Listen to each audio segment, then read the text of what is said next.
saya ingin menyampaikan bahwa nanti di akhir waktu akan ada kuis ya.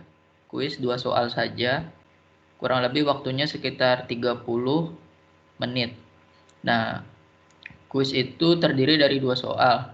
Ya, soalnya esai, nanti kalian kerjakan di kertas HVS A4, kemudian kalian scan dan kalian upload ke iLearn.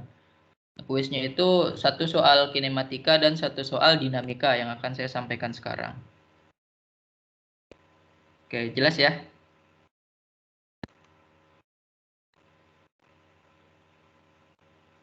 Baik, Pak.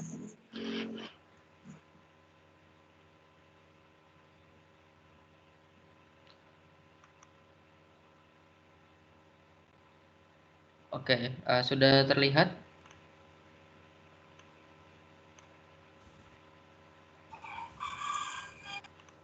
Sudah. Ini terlihat nggak? Udah, Pak. Masih, udah apa namanya, udah slideshow?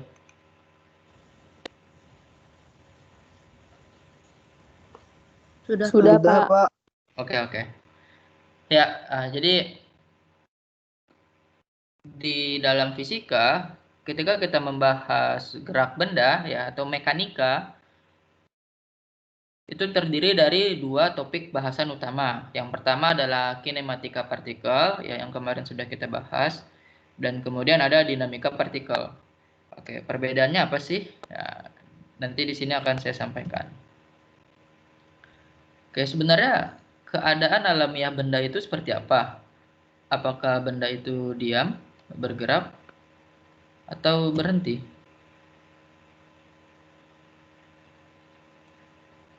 Ya, jadi misalkan ada sebuah balok gitu ya, kemudian kita berikan gaya dorong. Dari keadaan diam, dia bergerak dan kemudian kembali diam, berhenti.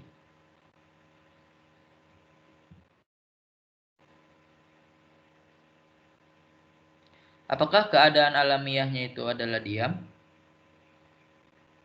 Oke. Sependapat nggak kalian?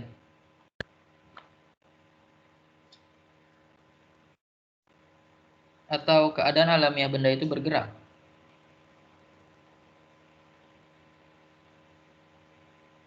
Gimana? Diam, Pak. Diam atau bergerak? Tidak. Yakin diam.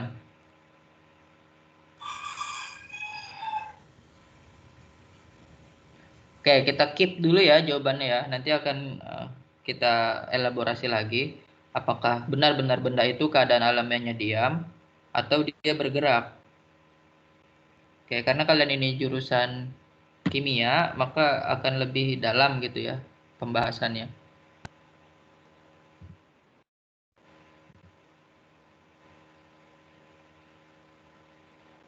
Oke, kemudian ada juga yang kalau misalkan kita dorong, dia berhenti. Terus ketika gesekannya diperkecil, nah ternyata baloknya ini berhenti lebih jauh. Ya, dan kalau gesekannya diperkecil lagi, dia semakin menjauh. Artinya apa yang menyebabkan balok itu diam?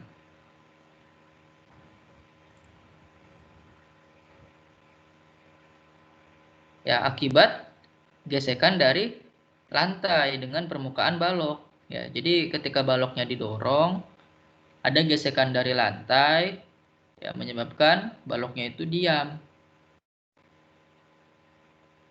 Nah, seberapa besar gaya gesekannya itu mempengaruhi dari seberapa jauh balok tersebut bergerak. Oke, sampai sini bisa dipahami ya.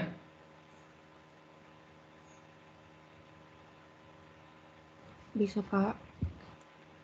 Nah, sebenarnya gaya gesek ini apa sih? Sampai-sampai dia bisa menyebabkan balok ini diam.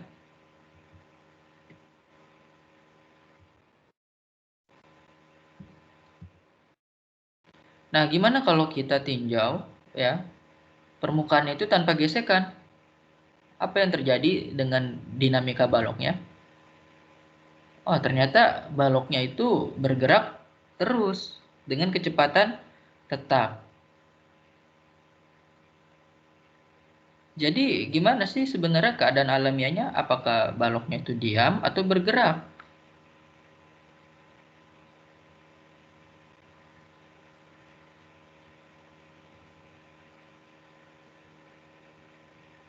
Ya, bingung kan?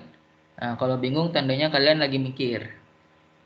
Gak masalah dalam belajar kalian mengalami kebingungan itu. Ya, justru kalau misalkan kalian gak bingung, nah itu belum tentu paham juga kan? Ya enggak? Oke, jadi ada yang bisa jawab? Sebenarnya bendanya ini keadaan alamiah itu diam atau bergerak?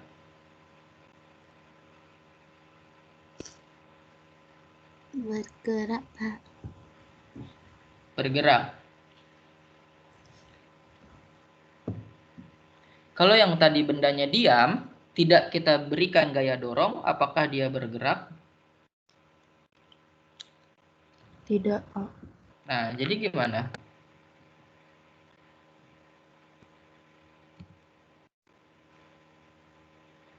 Jadi sebenarnya ya keadaan alamiah benda itu diam atau bergerak dengan kecepatan tetap. Ya. Nah, ini jawaban kalian itu dua-duanya benar ya. Jadi tergantung dari bendanya itu. Keadaan awalnya seperti apa. Jadi setiap benda akan mempertahankan keadaan geraknya saat ini. Ya, baik itu bendanya sedang diam atau bergerak dengan kecepatan tetap. Hal ini disebut sebagai sifat inersia benda. Ini berasal dari kata inersia, inert atau inactive.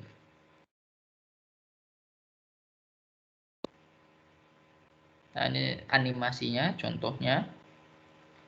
Kita lihat bahwa logamnya ini ya, koinnya. Dia kan diam di atas kertas, kertasnya kita gerakkan, maka koinnya ini akan mempertahankan posisi diamnya ya, sehingga dia jatuh ke bawah, alih-alih terbawa dengan kertasnya. Nah, contohnya ini. Nah, ini kan tangganya ini bergerak kan. Nah, ketika dia truknya ini dia menabrak, maka tangganya itu akan cenderung untuk terus bergerak. Seperti itu. Jadi bisa dipahami ya, keadaan alamiahnya ada dua. Nah, ini juga contoh lainnya. Nah, orangnya terus bergerak. Oke, jadi sebenarnya nanti ketika kalian sudah memasuki level kuantum ya, pada kajian yang lebih mendalam, bahwa elektron itu tidak pernah diam.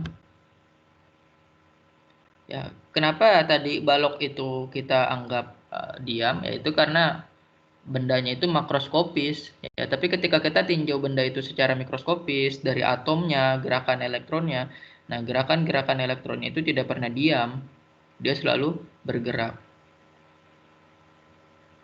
Hal itulah yang menyebabkan adanya fluktuasi kuantum. Ya, kalau kalian belum paham ya setidaknya pernah dengar. Jadi nanti ketika kalian baca buku atau mendapatkan uh, istilah tersebut ya, kalian sudah pernah dengar setidaknya.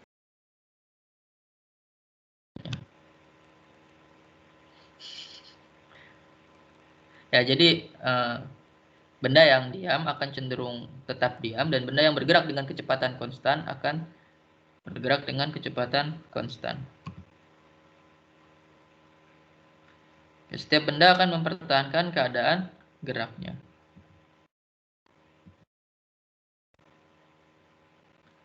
Oke, jadi suatu benda yang berada dalam keadaan diam akan tetap diam dan kemudian benda yang bergerak tetap ya dengan kecepatan yang sama kecuali pada benda tersebut bekerja sesuatu yang dapat mengubah keadaan gerak benda tersebut. Oke, sesuatunya itu apa sih?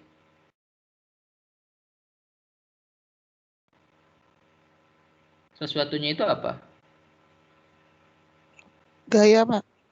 Ya, gaya apa contohnya?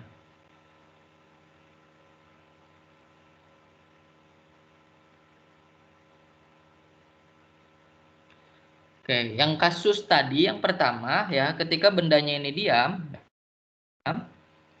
bekerja gaya sesuatu, nah gayanya gaya dorong. Tetapi untuk kasus yang bendanya bergerak, gaya sesuatunya itu adalah gaya gesek ya. Jadi ya, sesuatu ini adalah sesuatu yang bersifat eksternal. Ya, ketika bendanya ini diam ya, tidak ada gaya eksternal, maka akan tetap diam. Oke. Dan ketika bendanya ini bergerak, ya dia akan tetap bergerak ketika tidak ada gaya eksternal. Nah, gaya eksternalnya itu berupa gaya gesek ya. Tadi kan kita sudah lihat animasinya ya, bahwa ketika bendanya itu tidak memiliki gaya gesek dengan bidang, maka bendanya akan tetap bergerak.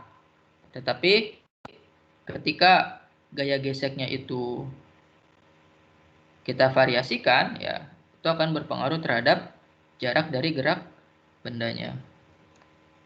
Nah, itu akan mengubah keadaan gerak benda ya, terkait dengan velocity-nya. Oke, sampai sini ada yang mau ditanyakan?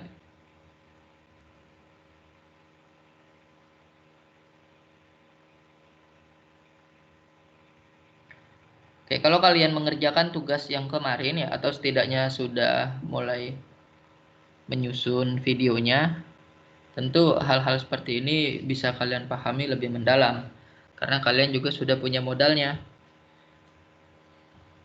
Oke ya.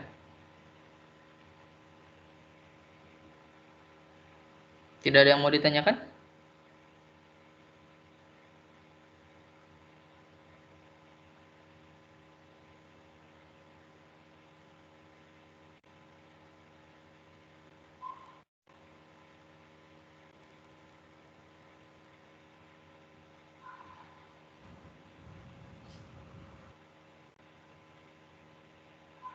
Nggak ada. Oke, saya lanjut ya.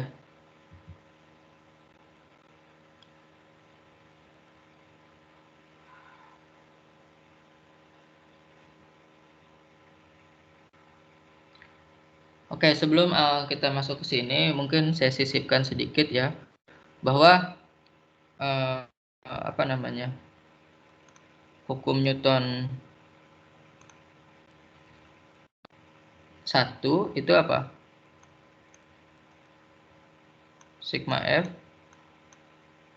sama dengan 0 gitu ya. Nah, 0 di sini artinya apa? Tidak ada gaya eksternal yang bekerja pada benda. Oke, bisa dipahami? Ya, jadi 0 di sini artinya tidak ada gaya eksternal yang bekerja pada benda.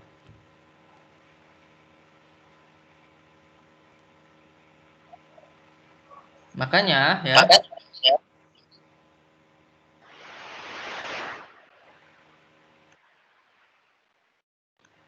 makanya benda yang diam akan tetap diam dan benda yang bergerak akan tetap bergerak.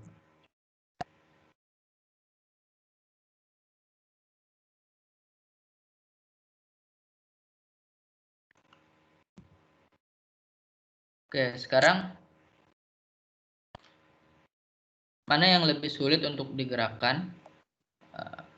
Satu balok kayu atau satu balok baja dengan ukuran yang sama?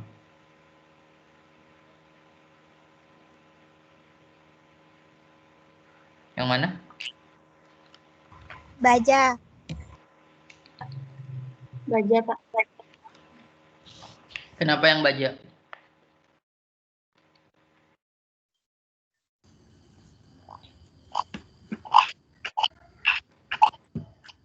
Kenapa yang baja? Massa baja lebih besar daripada massa kayu. lebih berat, Pak. Ya, karena densitas bajanya itu ya lebih tinggi kan, sehingga dengan ukuran yang sama bajanya ini akan lebih berat gitu kan, masanya lebih besar. Oke, atau dengan kata lain, baja mempunyai inersia Ya, kecenderungan untuk tetap diam yang lebih besar daripada kayu. Oke, mohon yang tidak berbicara untuk di mute ya. Atau setelah menjawab saya di mute lagi. Oke, terima kasih. Definisi kuantitatif dari sifat inersia benda adalah massa. Jadi semakin besar massanya, maka akan semakin besar inersia benda. Begitu juga sebaliknya. Ya, artinya baja dan kayu inersianya lebih besar yang mana? Yang baja, gitu ya.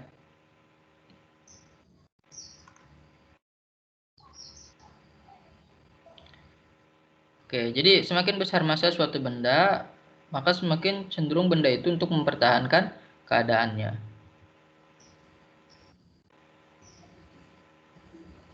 Nah, ini konsekuensinya ya, kita akan semakin sulit untuk menghentikan atau menggerakkan benda tersebut.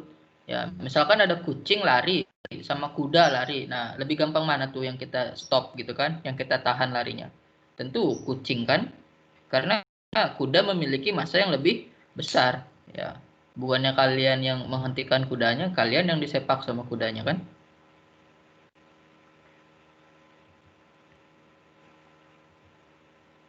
Nah,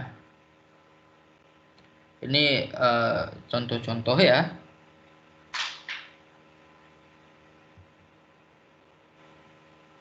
Oke, lebih gampang narik balok atau kita mendorong gajah?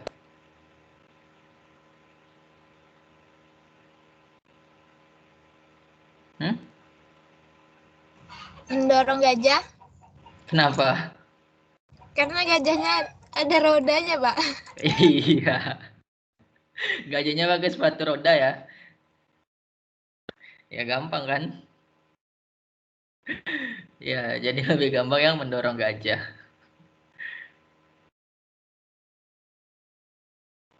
Atau enggak, ini aja ya, gajahnya kita suruh jalan gitu kan? Ya nggak usah kita dorong.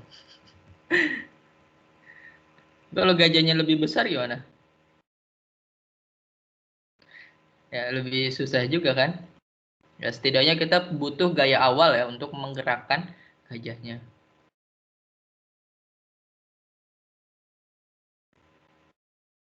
Dan hukum 1 Newton ini hanya berlaku pada suatu kerangka acuan yang disebut kerangka inersia.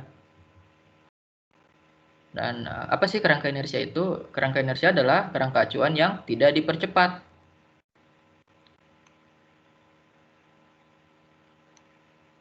Kerangka acuan yang tidak dipercepat.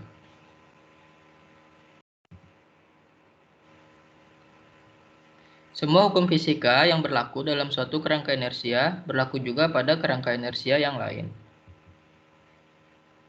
Oke, sebenarnya bagian ini ingin saya jelaskan lebih lanjut ya terkait dengan sigma F sama dengan 0 dan sigma F sama dengan MA itu. Ya, tetapi ternyata pen tablet saya tertinggal di kantor. Jadi agak repot menjelaskannya kalau lewat mouse ya, nulis-nulis seperti itu.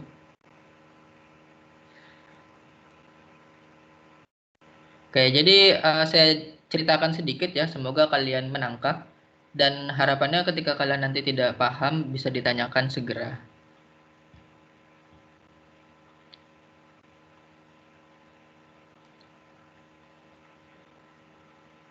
Oke, jadi misalkan gini ya, saya punya kerangka acuan O gitu kan. Ini misalkan sumbu X, ini sumbu Y, ini sumbu Z.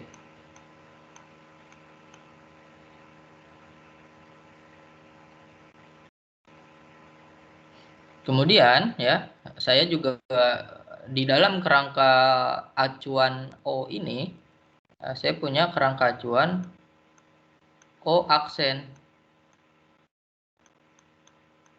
X, Y, dan Z. O aksen gitu.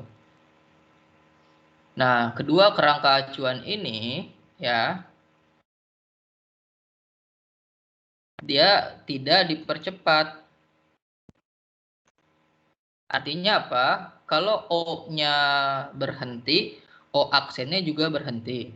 Kalau O-nya bergerak dengan kecepatan V, maka O aksennya bergerak juga dengan kecepatan berapa? Dengan kecepatan berapa O aksennya bergerak? Kan dia tidak dipercepat. Artinya apa?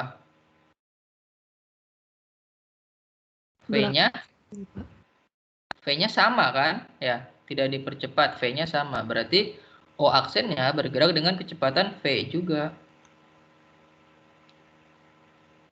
Oke, contohnya apa? Contohnya misalkan ini angkot ya, ini misalkan angkot. Ini kalian lagi naik angkot, ya. Kalau angkotnya itu berhenti, kaliannya berhenti nggak? Berhenti gitu kan? Ya, kalau angkotnya bergerak dengan kecepatan V, maka kalian juga bergerak dengan kecepatan V. Nah, contohnya seperti itu.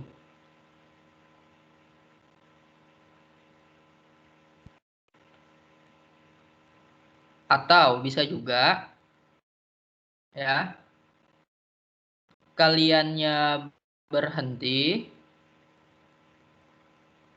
terus angkotnya bergerak dengan kecepatan V. Bisa kan? Ya.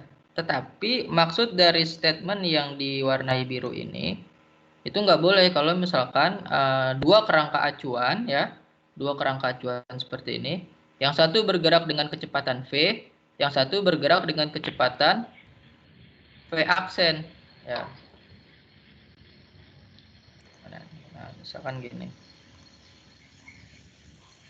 yang satu bergerak dengan kecepatan V aksen, kecepatannya itu adalah V ditambah AT. Nah, ini nggak boleh. Kenapa? Karena kerangka acuan O aksennya jadi dipercepat. Tolong di mute ya. Nah, karena kerangka acuan O aksennya itu dipercepat. Nah, ketika ya kerangka acuan salah satu kerangka acuannya itu dipercepat, maka kita tidak bisa lagi menggunakan hukum 1 Newton.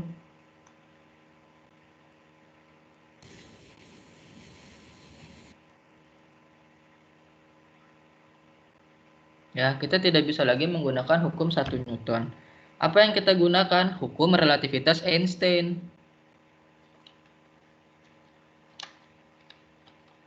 Ya. Nah, itulah kenapa hukum relativitas Einstein itu harus ada. Ya, karena ketika kita katakanlah pergi gitu ya keluar angkasa, nah maka kecepatannya itu akan dipengaruhi oleh percepatan gravitasi ya, sehingga dia tidak lagi inersia ya, kerangkanya dipercepat. Dengan demikian hukum 1 Newton tidak lagi valid ya, hukum Newton tidak lagi valid. Nah, konsekuensi lain ya, kalau misalkan yang satunya diam, yang satunya bergerak.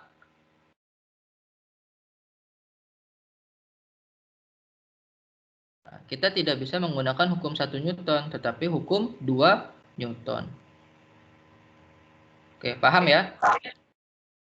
Jadi hukum 1 Newton ini katakanlah hanya berlaku ketika dua-duanya diam atau dua-duanya bergerak dengan kecepatan konstan. Seperti itu. Oke, sampai sini ada yang mau ditanyakan? Ya, jadi kenapa hukum 1 Newton ini lebih fundamental? Ya, jadi hukum 2 Newton itu hadir ketika hukum 1 Newton tidak bisa mengcover fenomena yang hukum 2 Newton cover gitu ya. Jadi bukannya hukum 1 Newton ini kasus khusus dari hukum 2, ya justru kebalik. Ya, jadi ketika bendanya itu dipercepat ya, bendanya ya, bukan kerangka acuannya. Jadi dibedakan. Kalau yang dengan relativitas Einstein itu adalah kerangka acuannya yang dipercepat. Nah, kalau yang hukum 2 Newton itu bendanya yang dipercepat. Oke, paham ya? Oke, gimana? Ada yang mau ditanyakan? Silakan.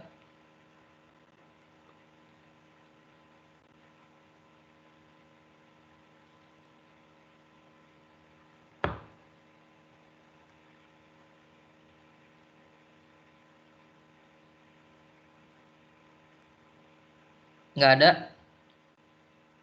Oke, bingung semuanya? Bingung mau nanya apa gitu kan?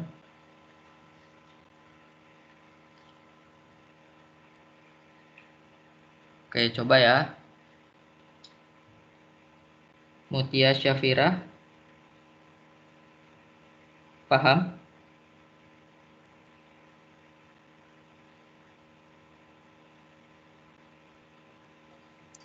Insya Allah paham, Pak. Vito Marta Dinova, paham? Vito. Insya Allah paham, Pak.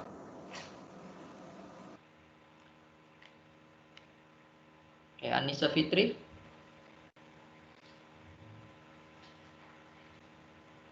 Insya Allah paham, Pak. insya Allah semua ya. Ya, Oke, Pak.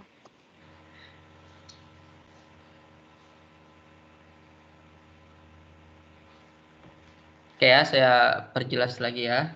Jadi ketika bendanya itu sama-sama diam atau sama-sama bergerak dengan kecepatan konstan ya, kayak tadi, maka hukum 1 Newton bisa mengakomodir.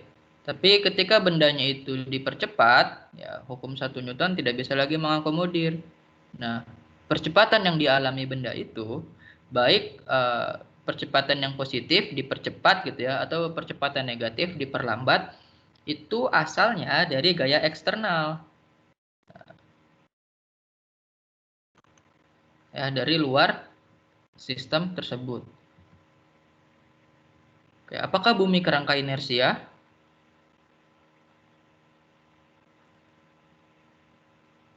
Oke, jadi sebenarnya bumi ini bukan kerangka inersia.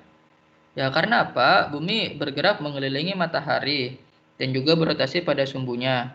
Nah, kemudian percepatan akibat rotasi bumi ini sangat kecil. Maka kita katakanlah bisa menganggap bumi sebagai kerangka inersia.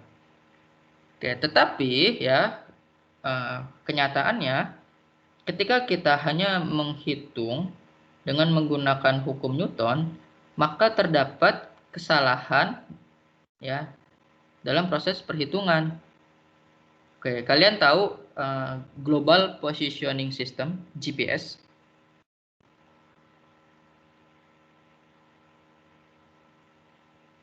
Tahu, Pak. Nah, Global Positioning System itu dia menggunakan prinsip kerja dari prinsip kerjanya menggunakan teori relativitas khusus dan teori relativitas umum Einstein. Nah, tujuannya untuk apa? Supaya didapatkan hasil yang akurat. Ya, ketika kita menganggap bumi ini sebagai kerangka inersia, maka hitungannya tidak lagi akurat. Contoh, misalkan kalian pesan Gojek di FMIPA. Nah, nanti itu abang Gojeknya nyasar di Pasar Baru. Ya, karena apa? Ya, perhitungan posisinya tidak akurat. Oke, jadi koreksi yang sedikit itu ya, ini kan kecil nih. Ya, koreksi yang sedikit itu hanya untuk waktu yang sangat-sangat singkat. Tetapi kalau dikonversi gitu kan secara kumulatif, maka akan menghasilkan error yang cukup besar. Misalkan 1 sekon itu sekitar sekian gitu kan. Nah, nanti kalau misalkan kalian order GoFood-nya itu katakanlah misalkan 20 menit ya, tentu diakumulasikan akan menjadi besaran yang banyak gitu kan. Jadi berapa meter? Oke, jadi paham ya? Nah, itulah kenapa pentingnya kita belajar sains ya, untuk mengembangkan peradaban. Ya, kebayang nggak kalau misalkan di masa pandemi kayak gini kita nggak ada sains kan? Nggak tahu apa yang mau kita cari solusinya gitu. Ya, tentunya selain juga berdoa. Oke.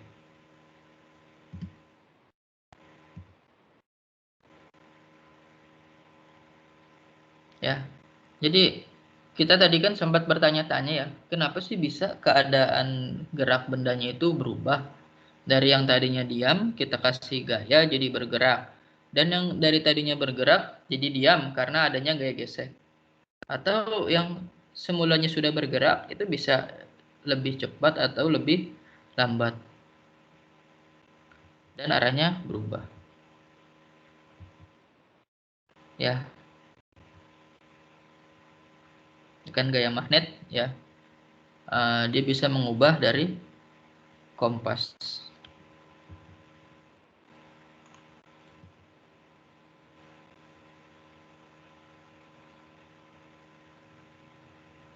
Ya, ini yang tadi ya.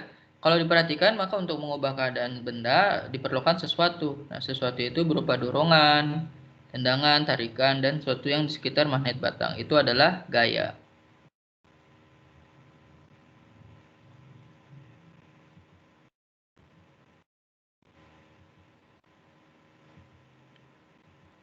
Dan itu adalah gayanya. Nah, ini contoh-contoh gaya.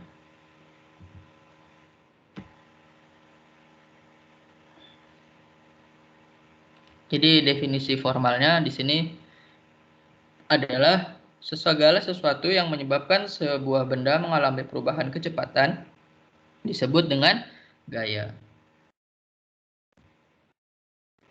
Ada gaya Coulomb, gaya magnet, gaya gravitasi. Nah, ini jenis-jenis gaya, ada gaya kontak ya. Contohnya gaya dorong, gaya tendang. Nah, ada gaya medan yang tidak mengalami kontak. Contohnya gaya gravitasi, gaya Coulomb, dan gaya magnet. Gaya ini adalah besaran vektor. Oke, gaya adalah besaran vektor. Nah, makanya kita merepresentasikan besaran gaya ini dengan anak panah. Ya, contohnya misalkan yang ini gayanya 10 Newton.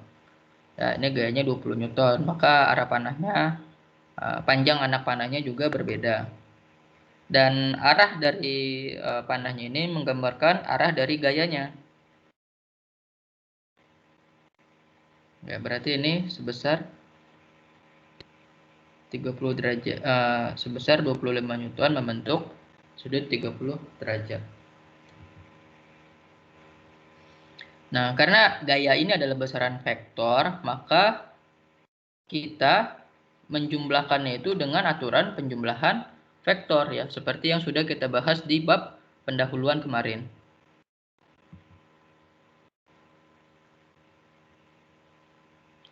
Oke, jadi kalau yang sebelah kiri resultan gayanya berapa? Gambar yang sebelah kiri.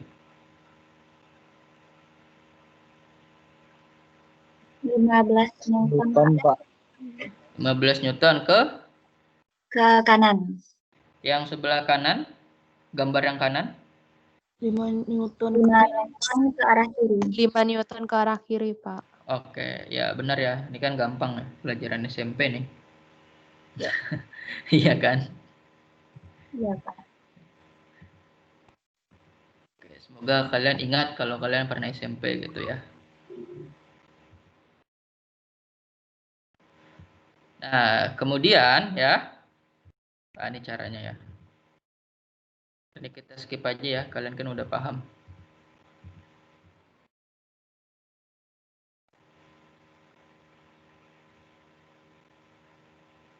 Ya. Ini minus di sini, ini arahnya aja ya, menandakan arahnya. Jadi benar kan tadi 10 Newton ke kiri.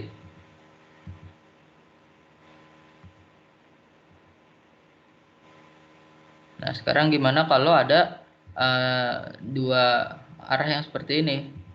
Maka kita cari resultannya. Nah, kemudian kita cari besar dari gayanya dengan menggunakan Pitagoras ya. Sama ya kayak kemarin.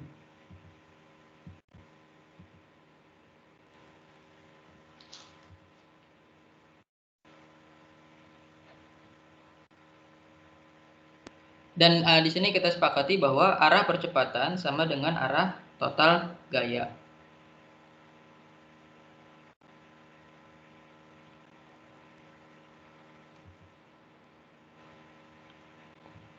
Nah, ini komponen-komponen gaya. Ya, fx-nya itu adalah f cos theta, fy-nya f sin theta. Oke, paham ya dari mana dapatnya?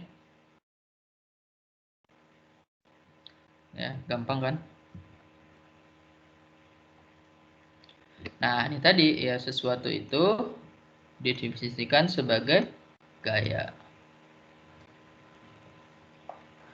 Gayanya gaya eksternal ya. Oke, sebenarnya ketika bendanya itu diam, dia punya gaya berat kan? Ya enggak? Bendanya diam, terus kontak dengan bidang gitu ya. Maka dia ada gaya berat dan gaya normal. Ya, tetapi gaya yang di sana itu adalah gaya internal. Ya, gaya di sini ya yang menyebabkan benda itu bergerak atau diam, ya intinya berubah dari keadaan semula adalah gaya eksternal.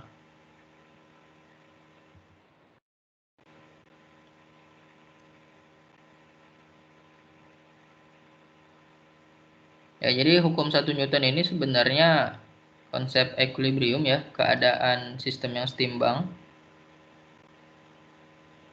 Ya. Dan benda tersebut ketika berada dalam keadaan setimbang maka diam atau bergerak dengan kecepatan tetap. Oke, contohnya nih, bola diam di tanah ya. Balok yang didorong dengan gaya sama besar ya dari kedua sisinya. Kemudian lemari ditarik tapi masih tetap diam. Atau ya kereta yang bergerak dengan kecepatan tetap.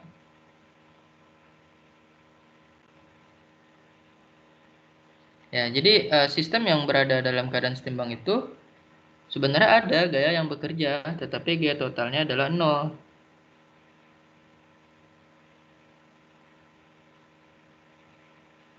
Ya kayak gini kan, ini ada gaya eksternal kan sebenarnya. Tetapi kedua gaya eksternal ini saling cancel. Ya, saling meniadakan. Nah, maka gaya totalnya itu 0.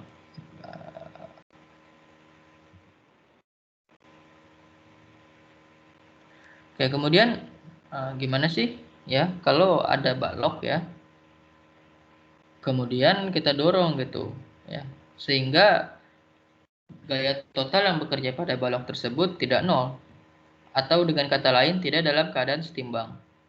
Kira-kira gimana? Kita dorong.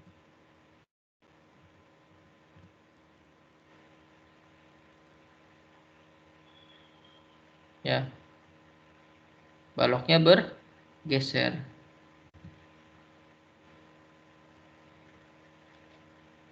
Tahu nih. Ya.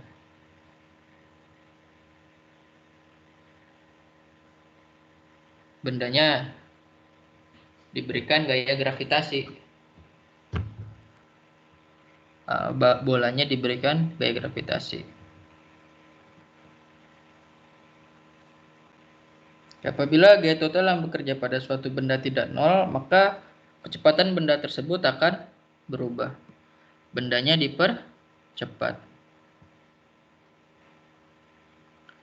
Oke. Apa yang menentukan nilai percepatan benda?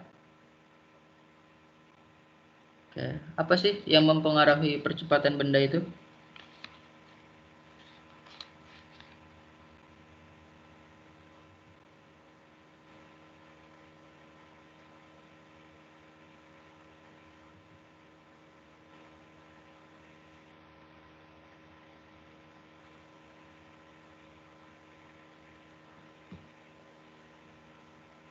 Ada perbedaannya nggak?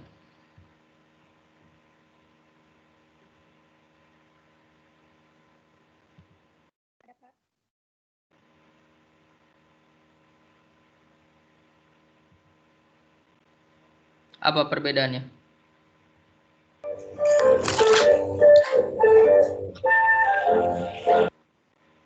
Siapa itu yang nonton Doraemon?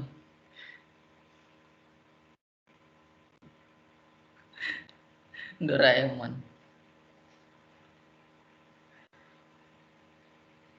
Ya, apa perbedaannya yang atas dengan yang bawah? Yang bawah cepat, Pak. Yang di bawah Lebih cepat, Pak. Lebih cepat. lebih cepat. Jadi percepatan dipengaruhi besarnya gaya nggak? Iya, Pak. Iya. Iya, Pak. Semakin besar gayanya, semakin cepat ya. Artinya percepatan suatu benda sebanding dengan resultan gaya yang bekerja padanya. Oke, kemudian kalau masanya semakin besar, percepatannya gimana? Semakin lambat, Pak. Semakin lambat. Artinya percepatan suatu benda berbanding terbalik dengan massa benda. Nah, dengan demikian kita bisa memperoleh hubungan ini. Ya, A-nya itu adalah sebanding dengan F dan berbanding terbalik dengan M. Atau ya, sigma F sama dengan M dikali A. Nah, satuan gaya ini apa sih? Ya, satuan gayanya adalah kilogram meter per sekon kuadrat atau biasa disebut dengan Newton. Nah, ini konversi ke sistem CGS-nya.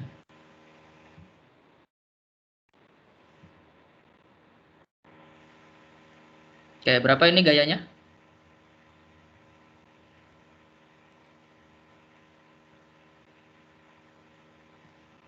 Ayo. Gampang kan? 5 kali 10 pangkat 4 Newton, Pak. 50.000, Pak. Iya, 50.000 50.000. kilogram meter per second kuadrat. Ini?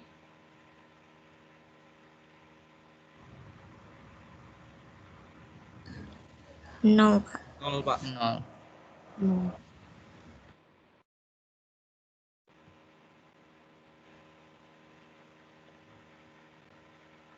Kalau ini? Ah, udah ada kan jawabannya? Kepencet sama saya. 7,5 ke arah sumbu X positif. Ya, dari mana? Dari penjumlahan gayanya, resultan gayanya. 5I yang ini kan? 5I ini ditambah 10I dibagi masanya berapa? 2. Berapa kecepatan balok 2 second kemudian? Ya, kita anggap balok mula-mula diam.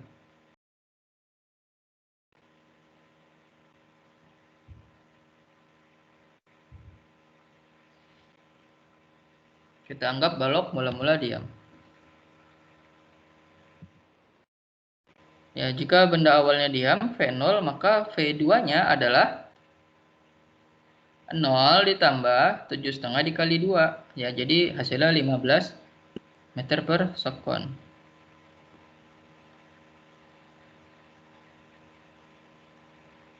Ini harusnya 15 ya. 15. Kan kita udah masukin T-nya 2 kan? Ya, ini harusnya 15.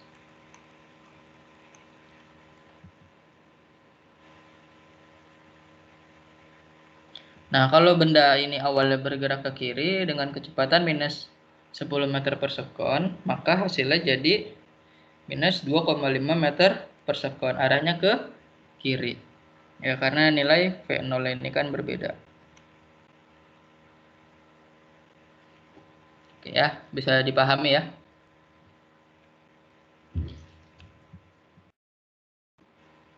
Nah, sekarang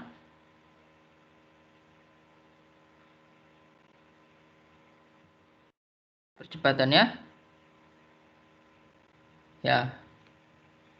Kalau yang tadi arah gaya 10 Newton itu ke kanan, sekarang arahnya ke kiri, maka sigma F jadi berbeda.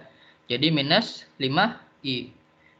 Ya, sehingga percepatannya adalah minus 2,5 I. Oke, sekarang kita mengenal konsep berat. Apa bedanya massa dengan berat?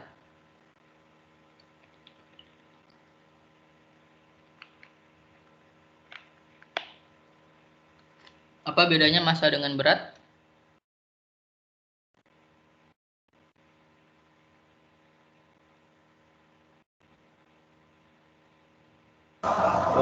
Kalau berat itu dipengaruhi gravitasi, Pak, sedangkan massa tidak dipengaruhi gravitasi. Jadi kalau kalian mau dapat berat badan yang ringan, ya kalian pergi ke planet yang gravitasinya lebih kecil dari bumi. Ya enggak? Iya kan?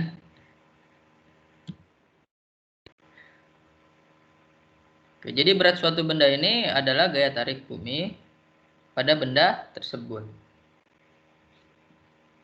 Ya, kalau misalkan gaya gravitasinya itu lebih kecil, maka gaya tariknya juga kan lebih kecil. Dan suatu benda ya yang memiliki massa m, ketika di dekat permukaan bumi akan mendapatkan percepatan g. Sehingga gaya berat bendanya itu adalah m kali g. Ya, benda yang memiliki massa m di permukaan bumi akan memiliki berat sebesar mg. Oke, jadi massa bendanya sama, beratnya bisa berbeda kalau percepatan gravi di permukaan buminya berbeda. Oke. Ada nggak sih perbedaan antara percepatan bumi di ekuator dengan di kutub?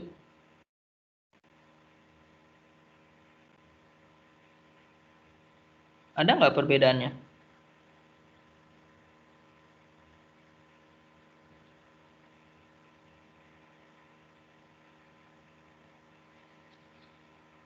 Oke, coba nanti kalian cari ya.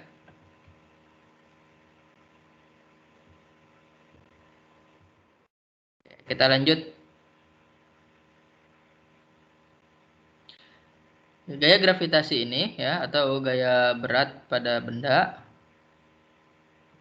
selalu mengarah ke pusat bumi.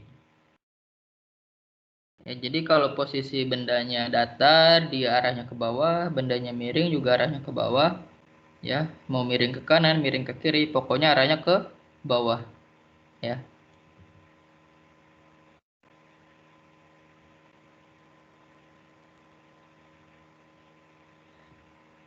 Oke, apa yang bisa kalian simpulkan dari animasi ini? Silahkan di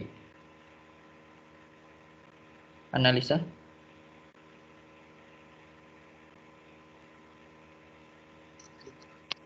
Ketika orang itu meloncat, sampannya terdorong ke belakang, Pak.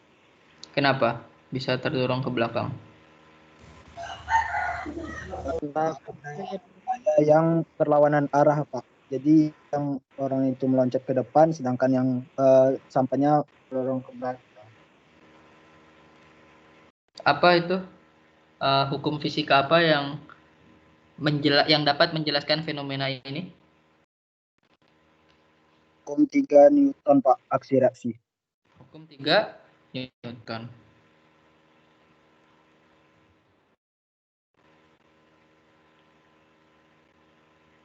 Ya, ini juga berlaku untuk kasus ketika seseorang menarik tali yang terikat pada dinding, maka pada saat yang bersamaan orang tersebut akan merasakan tarikan dari tali.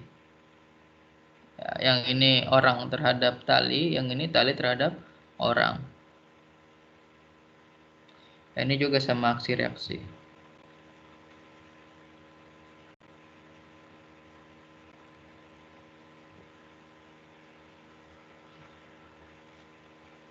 Dan untuk setiap gaya aksi selalu ada sebuah reaksi yang besarnya sama, tapi arahnya berlawanan. Jadi magnitude-nya sama, tapi direction-nya berlawanan.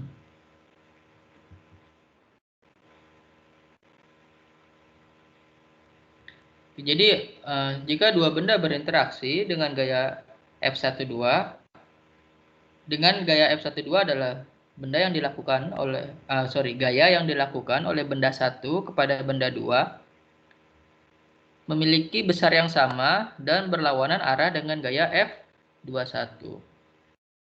Di mana gaya F21 ini adalah gaya yang dilakukan benda dua pada benda satu. Jika salah satu gaya disebut gaya aksi, maka yang lainnya disebut gaya reaksi. Sehingga hukum 3 Newton juga disebut hukum aksi reaksi. Nah, kalau tadi kasus orang yang loncat dari perahu itu, mana yang aksinya? Yang gaya orangnya atau yang perahunya? Orangnya, Pak. Gaya Orangnya, Pak. loncatan orangnya, Pak. Yang orangnya yang aksi. Oke, kemudian contoh lain dari hukum 3 Newton ya seperti ini.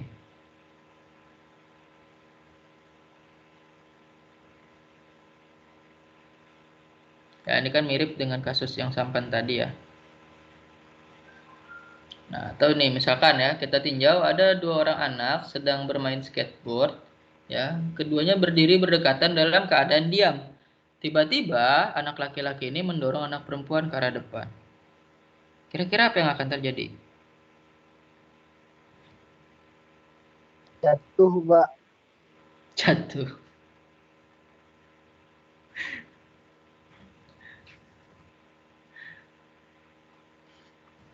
Oke.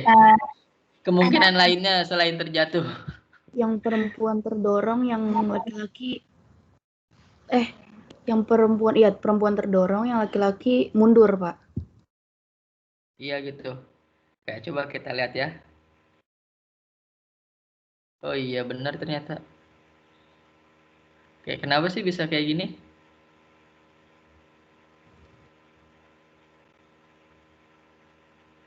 Oke, kenapa bisa seperti ini?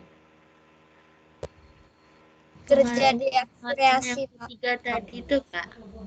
Mana yang aksi, mana yang reaksi? Aksi anak laki-laki, reaksi anak perempuan. Enggak kebalik. Kebalik, Pak. Kebalik, Kebalik, Pak. Pak. Aksi yang Aksi yang perempuan. Aksi yang laki. gini, gaya aksinya dorongan dari yang laki-laki kan? Ya, gaya aksinya dilakukan oleh yang laki-laki, menyebabkan perempuannya terdorong ke depan. Gaya reaksinya disebabkan tolakan dari badan yang perempuan, menyebabkan laki-lakinya terdorong ke belakang. Oke, jadi bisa dipahami ya?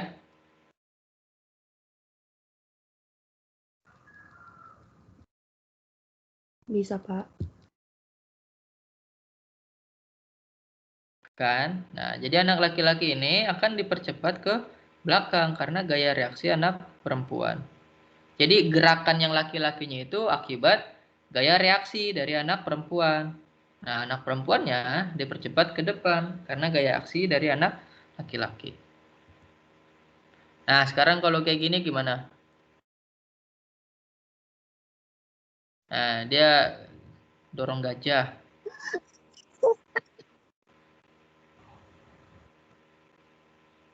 Tapi ini gajahnya pakai skateboard sekarang, bukan pakai sepatu roda.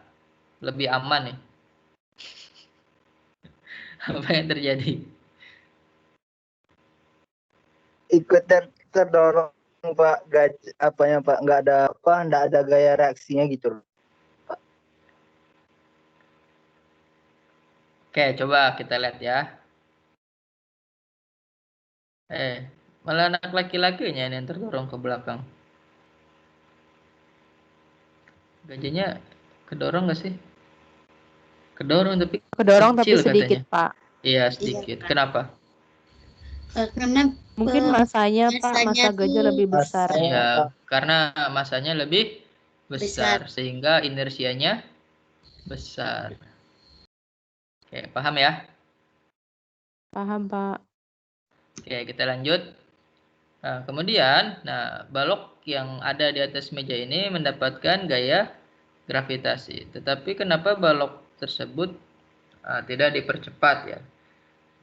Dengan kata lain bergerak dan menembus meja. Karena ada gaya normal.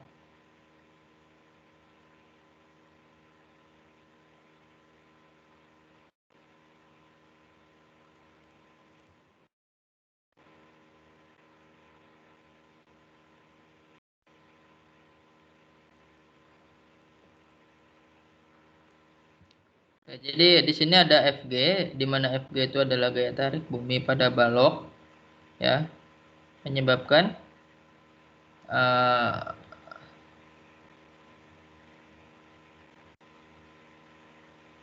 gini. Jadi ada Fg aksen awalnya kan. Nah, Fg aksen gaya tarik balok pada bumi. Kemudian Fg aksen ini menyebabkan Fg gaya tarik bumi pada balok ya, berat balok. Nah, karena adanya sentuhan antara balok dengan bidang meja, ya, maka di sini ada satu gaya lagi. Gaya itu adalah gaya normal. Nah, karena adanya gaya normal ini, ya, gaya normal meja pada balok menyebabkan adanya gaya tekan balok pada meja. Ya, jadi kalau kalian menekan meja, ya, seolah-olah kan mejanya itu juga menekan kalian gitu kan. Nah, dalam kondisi ini balok tidak dipercepat. Artinya apa? Resultan gaya pada balok berjumlah 0.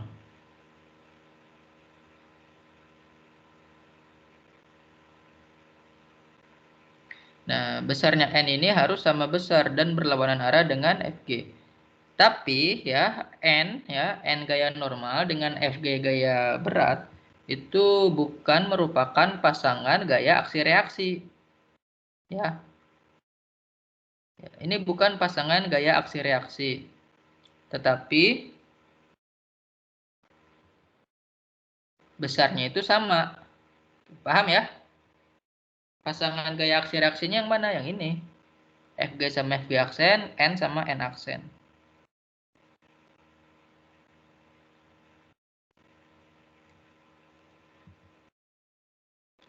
Nah, ini ciri khas dari gaya normal ya. Dia selalu tegak lurus permukaan. Jadi kalau tadi gaya berat arahnya selalu ke bawah, gaya normal tegak lurus permukaan. Nah, kayak gini kan? Ini tegak lurus. Ini tegak lurus. Ini juga tegak lurus. Nah, begitu. Oke ya. Dan konsekuensinya ya, karena seperti ini, maka gaya normal tidak selalu sama dengan gaya berat. Ya, untuk kasus di bidang datar, nah, ini sama N-nya sama dengan M kali G, sama dengan gaya beratnya. Tetapi kalau kasusnya bidang miring seperti ini, ya, maka besar dari gaya normalnya berapa? Mg cos theta, ya, dari proyeksi gaya berat. Kalau seperti ini, Mg cos theta juga, sama ya. Nah, ini dari proyeksinya. Jadi nanti di sini kan ini ada gaya, nah, yang arahnya ke sini, di sini. Ini kita proyeksikan. Nah, di sini juga ada gaya berat. Ini apa? W X.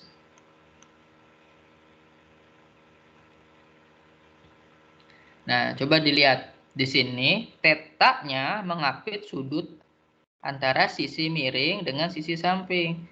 Di sini mana yang sisi miring dengan sisi samping? Ya, ini sisi miringnya, ini sisi sampingnya. Artinya tetanya di sini kan, yang ini, sudut yang ini.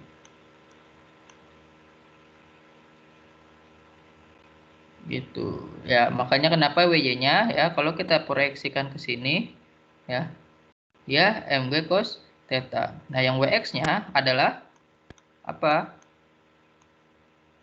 M G sinus Theta. Oke. Paham ya?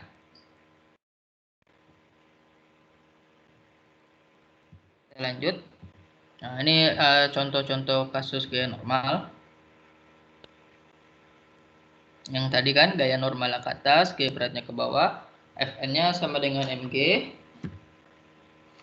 Kemudian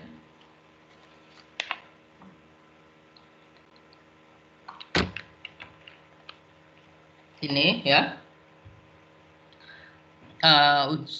Kemudian kita tambahkan gaya tekan ke bawah ya. Sebesar 40 Newton. Katakanlah Fn.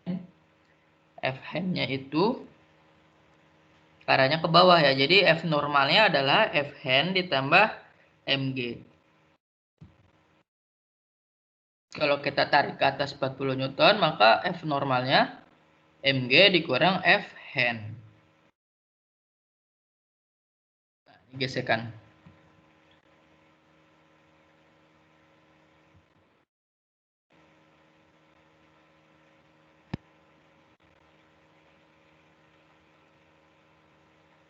Oke, kenapa ini ada bekas tapak kayak gini?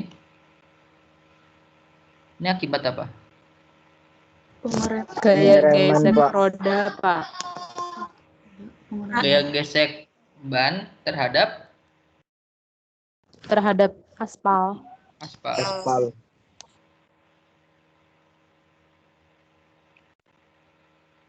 Oke, kalau kalian lihat di sini ya, ini kan ada disk cakram ya, disk cakramnya. Nah, pada proses pengereman itu juga ada gesekan antara kampas rem ya, kampas remnya dengan disk cakramnya.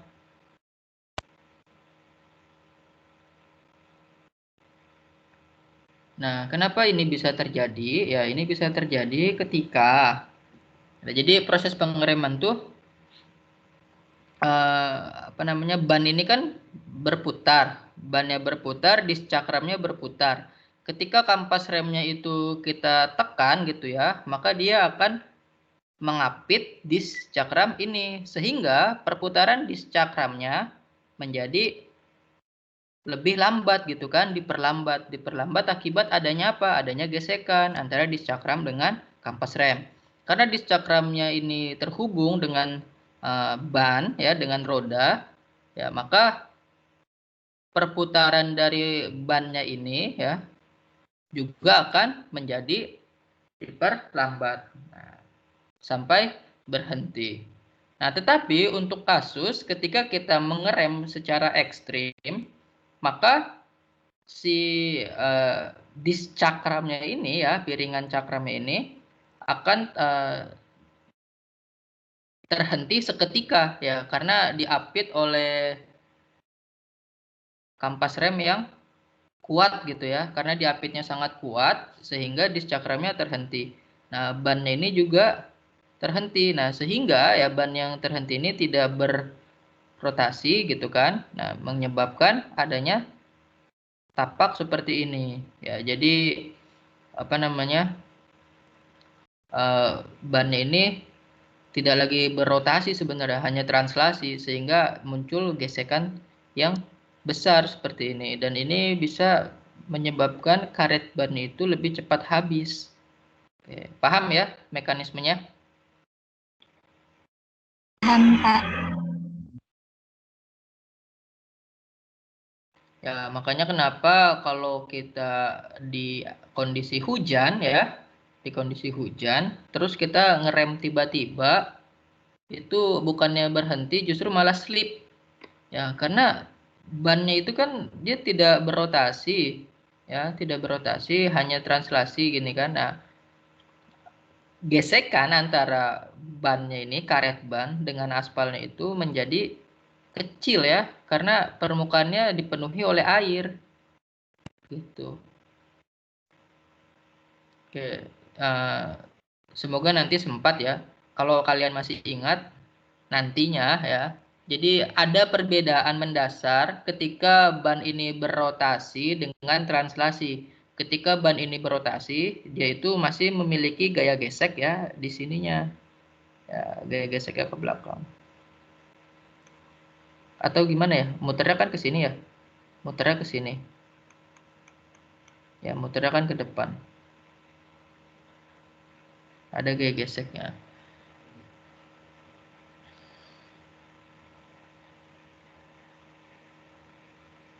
Oke, seperti itu. Nah, oke, kita lanjut ya. Nah, ketemu balok yang sama seperti yang di awal. Nah, gaya ini berasal dari gaya gesekan. Gaya apa? Gaya yang memperlambat benda yang awalnya bergerak menjadi kembali berhenti.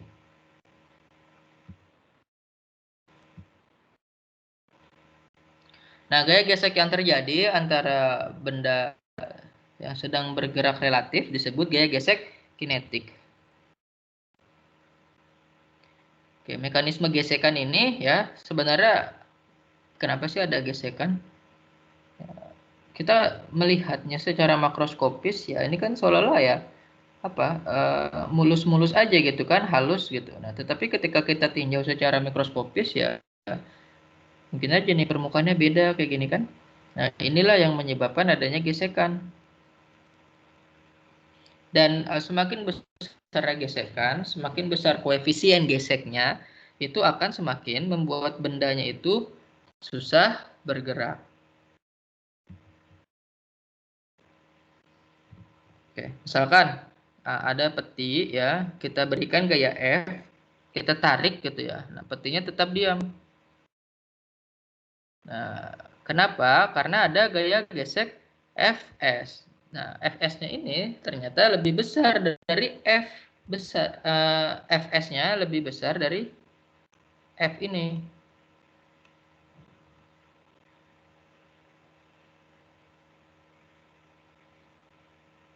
Nah, padahal kan ada gaya F yang bekerja ke kanan.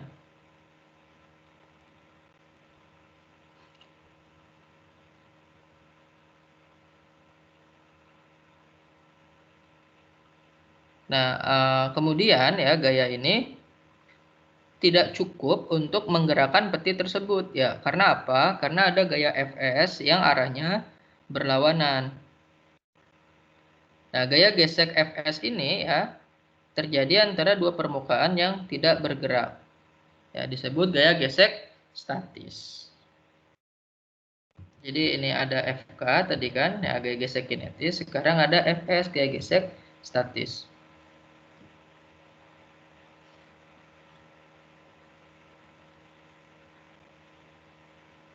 Oke, balok tetap diam saat ditarik dengan gaya F. Ya, berarti Fs-nya ini sama dengan F ya, atau dengan kata lain F totalnya sama dengan 0. Nah, kalau kita kasih 2F gimana? Bila gaya tarik diperbesar menjadi 2F dan baloknya masih tetap diam, maka besarnya Fs ini juga 2F. Nah, kalau kita kasih gaya 3F gimana? Bergerak nggak dia kira-kira? Nah, ternyata bergerak. Ya, jika gaya tarik terus diperbesar, maka pada suatu nilai tertentu ya, peti akan bergerak. Jadi nilai Fs ini, nilai gaya gesek statis itu ada nilai maksimumnya. Jadi kayak gini kan, ini tadi kita kasih gaya F, masih nggak bergerak, dikasih 2F juga nggak bergerak. Nah, sebenarnya nilai Fs-nya itu berapa sih?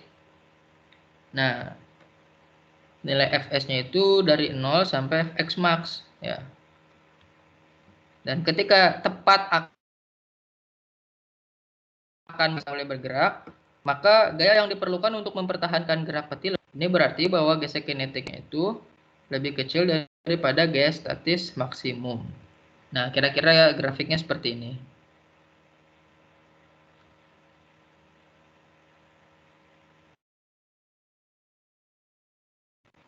Ya, jadi awalnya di itu gayanya 0 gitu kan, kita tarik. Nah,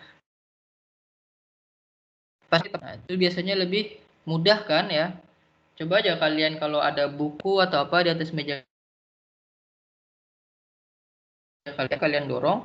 Nah, nanti pas bukunya itu sudah bergerak, pas bukunya sudah bergerak, ya, maka jadi lebih mudah.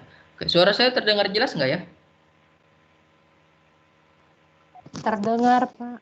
Terdengar. Sangat jelas, Pak. Nggak, soalnya ada notif bad quality network. Khawatirnya putus-putus. Oke, ya bisa dipahami ya. Dan arah gaya gesek ini selalu berlawanan dengan arah gerak. Jadi kalau geraknya ke kanan, gaya geseknya ke kiri. Kalau geraknya ke kiri, gaya geseknya ke kanan. Nah, kalau geraknya ke atas, gaya gesek ke bawah. Kalau gerak ke bawah, gaya geseknya ke atas. Nah, besar gaya gesek ini ditentukan oleh massa benda, kemiringan permukaan, dan juga percepatan gravitasi. Ketiga besaran ini dapat diwakili oleh satu besaran saja, yaitu gaya normal. Ya, jadi gaya gesek sebanding dengan gaya normalnya. Ya, simpelnya, sederhananya, ya besar gaya gesek ini hanya dipengaruhi oleh koefisien geseknya, mu, dengan gaya normalnya. Ya, persamaan yang ini. Nah, gaya gesek itu ada dua, ada gaya gesek kinetik dan gaya gesek statik. Ada FK dan Fs. Yang FK pakainya mu K, yang Fs pakainya mu S.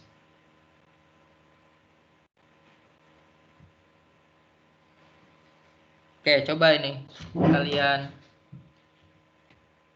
selesaikan ya. Suatu mobil dengan berat berapa? 15.000 Newton ditarik ke atas pada jalan licin dengan kemiringan 20 derajat dengan kecepatan tetap. Tegangan tali maksimum 6.000 Newton. Nah, kemudian ditanya apakah tali akan putus? Ya, silakan kalian coba secara mandiri ya. Sekitar 5 menit ya, nanti akan kita bahas. Oke.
Oke, sudah? Sudah, Pak. Sudah, Pak. Sudah, Pak. Oke, sebentar ya. Baik, Pak.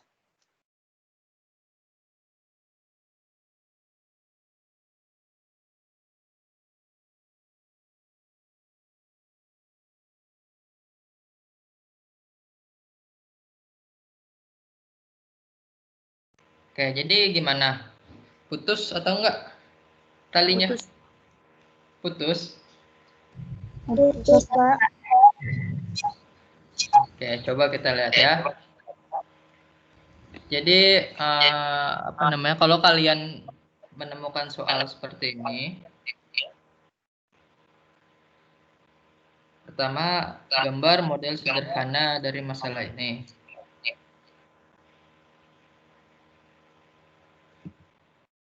Oke, misalkan seperti ini kan.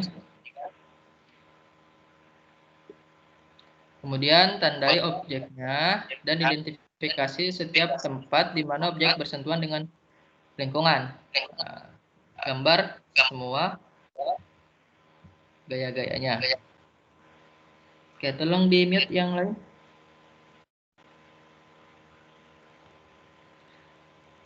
Kemudian ya,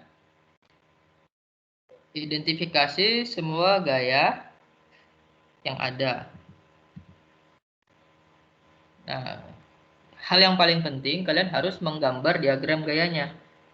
Nah, jadi diagram gaya ini apa sih? Ya, itu adalah sketsa sederhananya ya untuk menunjukkan gaya-gaya apa saja yang bekerja. Nah, kita gambarkan gaya-gaya tersebut dengan menggunakan anak panah sesuai dengan arah gayanya. Tadi kan kita punya 3 gaya. Gaya berat, gaya tegangan tali, dan gaya normal. Nah, misalkan gini. Nah, mobil yang sebesar itu kita anggap sebagai titik. Ya, makanya kenapa dinamakan dinamika partikel. Ya, karena kita anggap bendanya itu sebagai titik. Ada gaya normal, gaya tegangan tali, dan gaya berat. Ini tegak lurus ya di sini.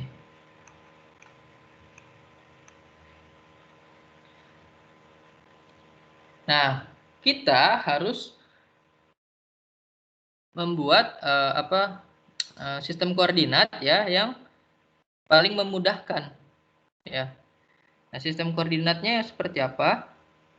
Nah, kita buat ini arah X, ini arah Y. Kenapa kita ambil seperti ini? Karena kalau kita ambil miring, kita hanya memproyeksikan gaya beratnya saja. Tetapi kalau kita ambil sumbu koordinatnya itu tegak lurus, ya seperti biasa, maka kita butuh memproyeksikan dua buah gaya, gaya normal dan gaya tegangan tali. Nah, di sini kita uraikan ya gaya beratnya. Yang ini adalah gaya berat Y. Ini adalah gaya berat arah X. Nah, kemudian terapkan hukum 2 Newton untuk masing-masing sumbu koordinat. Nah, dengan menggunakan persamaan sigma F sama dengan MA, kemudian kita tinjau untuk masing-masing sumbu, ya. Sigma Fx sama dengan MAX. Bendanya kan nggak bergerak ke arah sumbu X ya. Bergerak tapi V-nya konstan. Maka AX-nya sama dengan 0.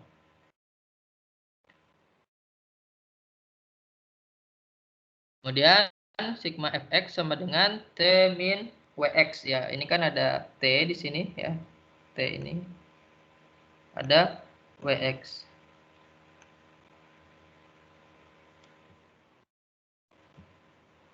Kemudian sigma Fy sama dengan MAY. Bendanya bergerak nggak ke arah atas? Enggak kan? Ya. Maka tidak ada gerak dalam arah sumbu Y. Ya, geraknya kan hanya ke arah X-nya saja ya. Sehingga sigma Fy sama dengan N min Wy sama dengan 0. Nah, kemudian dari sini kita dapat ya T-nya adalah Mg sin theta. T-nya berapa? 5130 Newton. Nah, tali tidak akan putus. N-nya Mg cos theta. Ya, kenapa tidak akan putus? Karena tadi tegangan maksimalnya berapa? 6.000 Newton, Pak. 6.000 kan? Ya, jadi nggak putus ya. Tadi jawabnya apa? Putus atau nggak putus? Putus ya? Putus, Iya. Pak. Putus. Kenapa bisa Karena putus? dilihat dari apa, Pak? Sigma FY kami kerjanya, Pak. Pakai yang rumus W cos theta, Pak. Oh, ya kan ini ada T-nya kan di sini. Kita lihat apa namanya tegangan talinya ya. Karena tegangan tali maksimal segitu dan ternyata tegangan T-nya ini segini, maka tidak putus.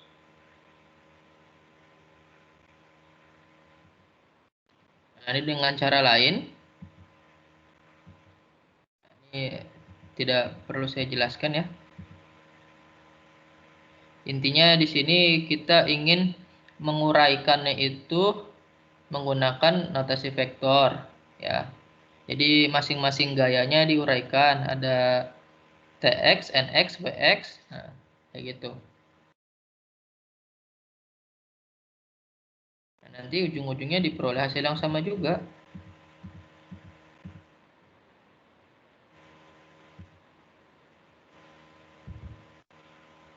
Ini jadiin tugas saja ya.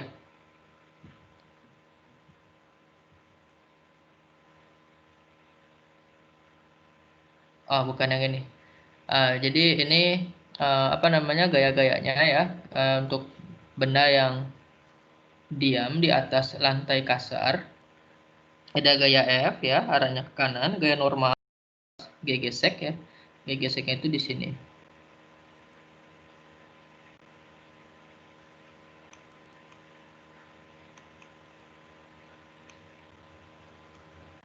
Ada gaya berat ke bawah. Nah, ini dikerjakan ya 4 soal ini. Ini nomor 1. Ini nomor 2. Ini nomor 3. Ini nomor 4. Ya, dikerjakan nanti dikumpulkan, diupload di iLearn. Gambarlah diagram gaya untuk kasus berikut. 4, ini 5. Cuma gambar diagram gayanya aja ya. Gambar diagram gaya. Ini 6. Ini 7. Pak, izin bertanya, Pak. Ya. Nanti kalau di tugasnya itu langsung diagram gayanya atau dibuat kembali soalnya, Pak? Dibuat gimana? Kan ini ada soalnya, Pak. Terus kami buat tugasnya langsung jawaban diagram gayanya atau dibuat kembali soalnya, Pak? Langsung aja nggak apa-apa. Makasih, Pak. Saya mau lihat hasilnya kok. Yang mau saya lihat jawabannya. Ya, jadi langsung aja jawabannya. Soalnya nggak perlu ditulis lagi. Justru kan yang penting jawabannya kan, ya. Jangan nanti pas ujian soalnya kalian tulis lagi. Nah, kadang ada tuh yang kayak gitu. Apa yang mau dinilai kan? Ya, jadi jawaban yang ditulis ya. Nah, ini contoh ya, sebuah kotak dengan massa M tergantung pada tali yang diikat pada loteng. Nah, ditanya berapa tegangan tali. Nah, di sini ada tegangan tali arahnya ke atas, ada gaya berat arahnya ke bawah. Nah, karena di sini hanya arahnya vertikal ya, sistemnya arahnya vertikal, gaya yang bekerja hanya pada arah Y, maka T-nya adalah sama dengan gaya berat.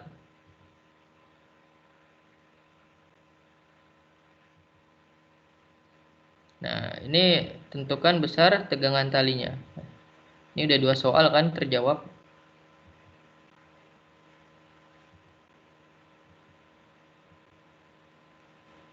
Oke, berapa tegangan talinya?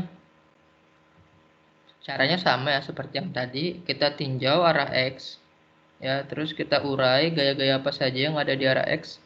Di situ kan ada Wx ya, dikurang T. Nah, ini AX-nya sama dengan 0 karena bendanya diam. Wx sama dengan mg sin theta, sehingga T-nya adalah mg sin theta.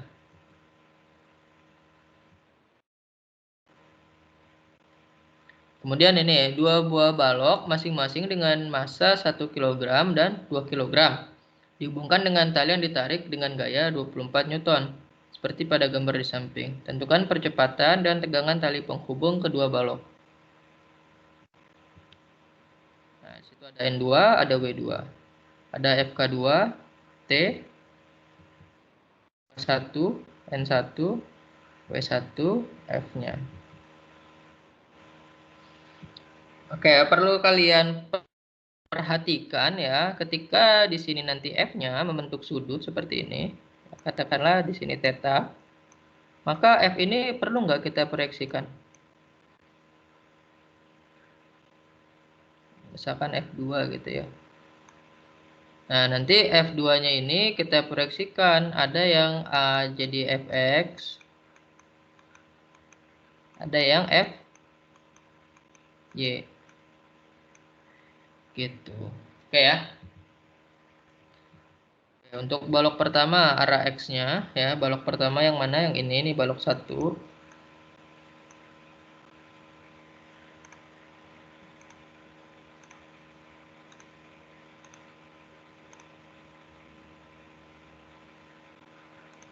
Balok 1. Ini balok 2.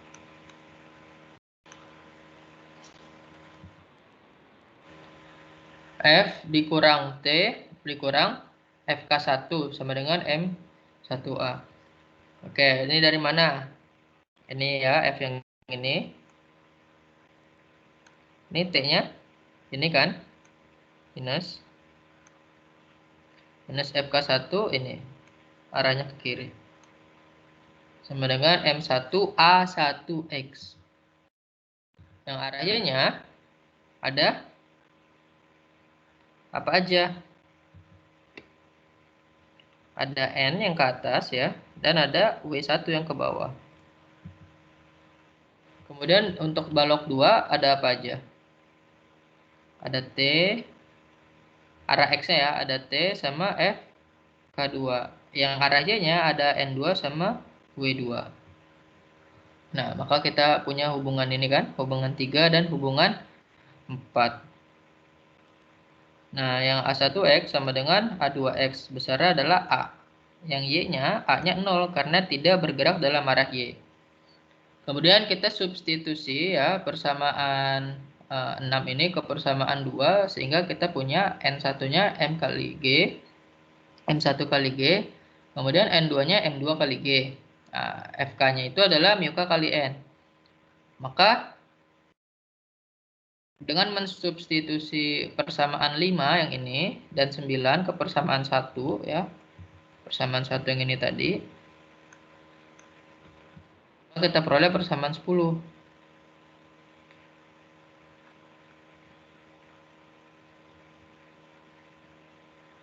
Maka kita punya F min T min mu K N1 sama dengan M1A.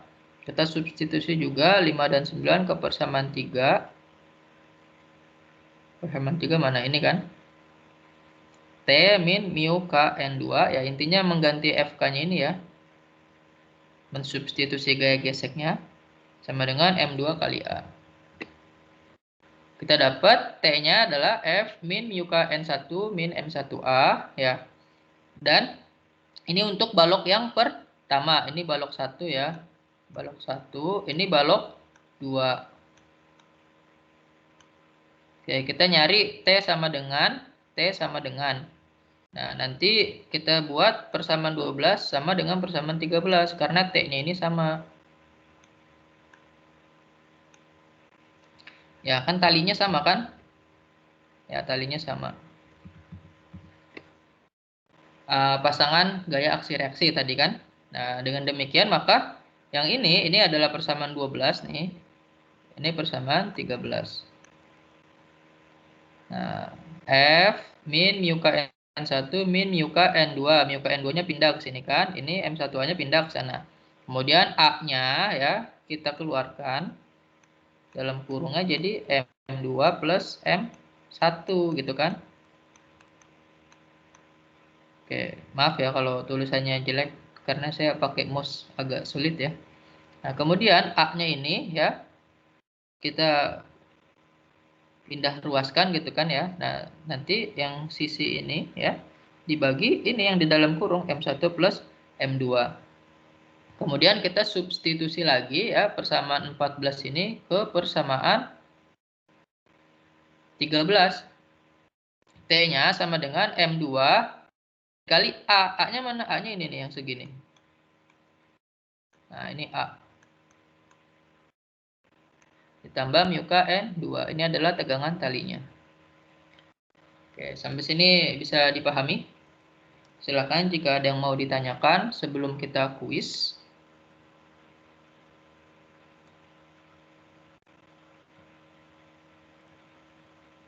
Jelas?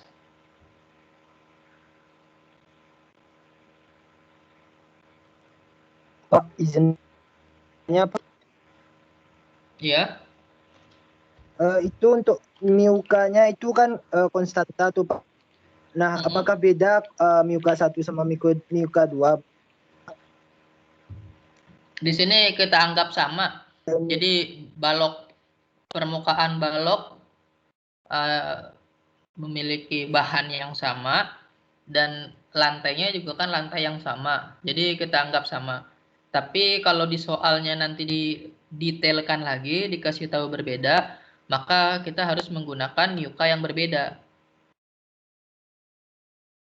Oke, Pak. Makasih, Pak. Ya, paham ya?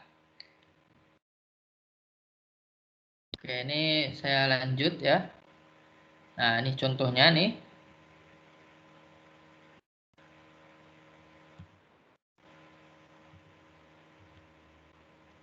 Yang ini nggak usah jadi PR, ini nggak usah juga lah. Ini mungkin jadi PR ya.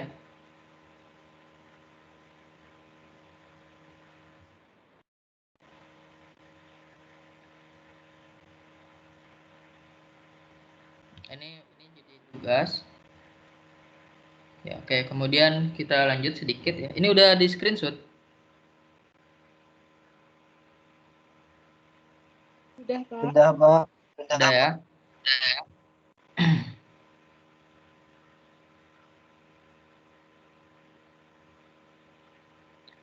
Oke, ini sedikit tentang berat semu. Jadi sensasi kita terhadap berat berasal dari gaya dorong lantai ya, gaya dorong lantai lift terhadap kaki kita. Kita dapat merasa lebih berat atau lebih ringan kalau ya lantainya itu dipercepat ke atas atau ke bawah. Nah, gaya ke atas lantai ini dikenal sebagai berat semu. Dan berat semu ini adalah berat yang terbaca pada suatu timbangan. Ya, misalkan suatu elevator bergerak ke atas dengan kecepatan tetap, percepatannya 0.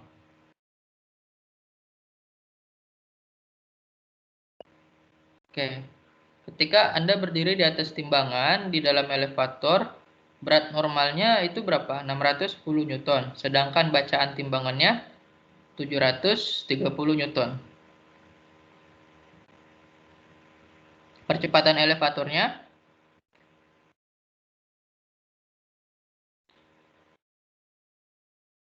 arahnya ke atas.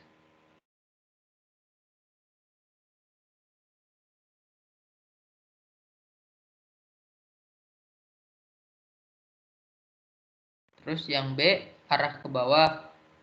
Atau yang C 0.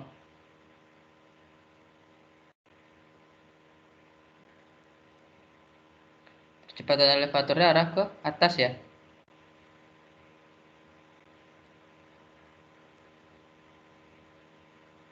Gimana?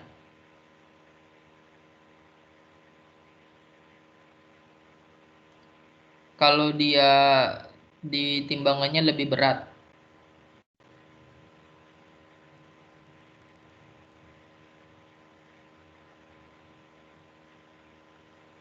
Oke, kita lihat. Nah,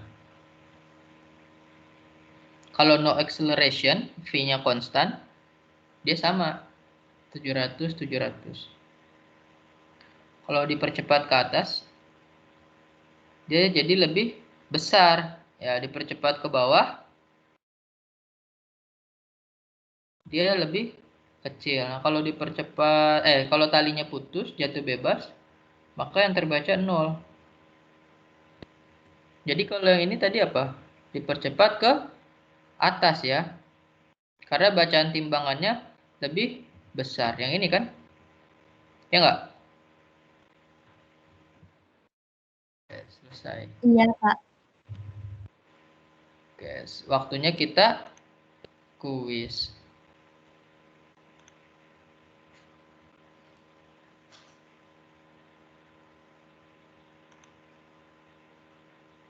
Terlihat nggak?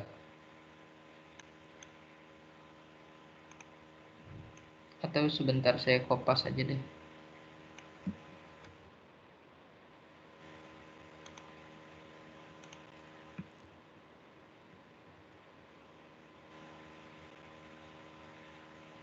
Jelek jadinya. Ini aja lah.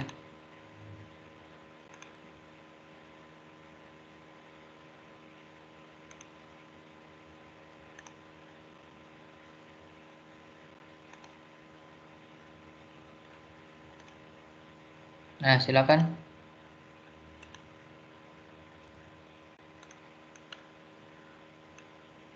Kelihatan kan ya? Ini nomor 1.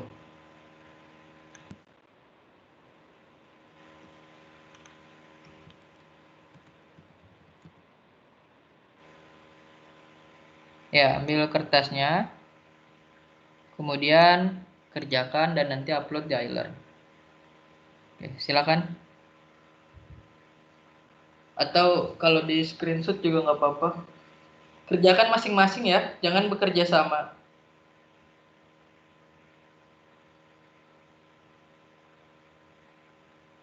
Waktunya sampai kapan, Pak? Sampai 10.30.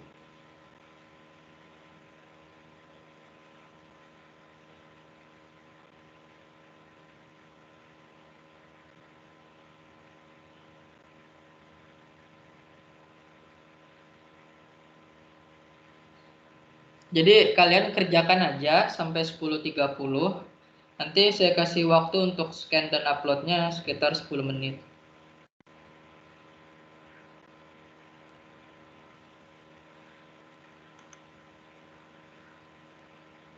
Jadi 10.40 deadline-nya, Pak? Iya, 10.40 sudah terupload di iLearn. Yang sekarang kerjakan saja dulu sampai 10.30. Ya, bisa dipahami ya.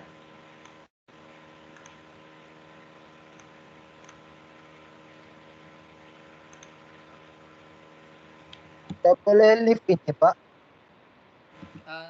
Soalnya sudah. Sudah, Pak. Oke, Sudah, kalau Pak. sudah silakan live, nggak masalah. Terima kasih, Pak, atas ilmunya, Pak. Iya, Pak. Ya, Assalamualaikum. sampai ketemu lagi ya di pertemuan berikutnya. Saya akhiri. Wassalamualaikum warahmatullahi wabarakatuh. Waalaikumsalam. Waalaikumsalam warahmatullahi wabarakatuh. Waalaikumsalam warahmatullahi wabarakatuh.